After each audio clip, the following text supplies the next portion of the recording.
ఐవీఎఫ్లో పిండం తయారయ్యేటప్పుడు స్పర్మ్ కానీ ఎగ్ కానీ నార్మల్ ఫీచర్స్ ఉండడం అన్నది చాలా ముఖ్యం. అబ్నార్మాలిటీస్ అన్నది ఎగ్లోనూ ఉంటాయి, స్పర్మ్లోనూ ఉంటాయి. వీటిలో అబ్నార్మాలిటీస్ అని ఎంత ఎక్కువ అయితే అంత పిండంలో లోపాలని మనం గమనిస్తాం. యూజువల్గా అబ్నార్మాలిటీస్ ఉండి పిండం ఏర్పడి ప్రెగ్నెన్సీ అంటూ వస్తే మనకు అవి కొన్నిసార్లు జన్యులోపంగా మారచ్చు, లేదంటే మిస్క్యారేజెస్ అవ్వచ్చు. పుట్టిన బేబీస్లో కొన్ని అబ్నార్మాలిటీస్ కూడా చూసే అవకాశాలు ఉంటాయి. బట్ ఏదేమైనా నార్మల్ ఎగ్ అన్నది, నార్మల్ స్పర్మ్ అన్నది ఒక మంచి ఎంబ్రియో తయారు చేయడానికి అన్ని లక్షణాలు ఉన్న స్పర్మ్ ఎగ్ అన్నది చాలా ముఖ్యం.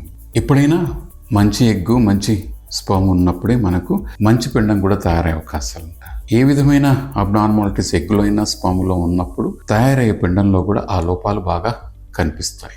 డెఫినెట్గా నార్మల్ ఎగ్ అన్న నార్మల్ స్పర్మ్ అన్నది చాలా నార్మల్ పిండం ఏర్పడడానికి చాలా ముఖ్యం.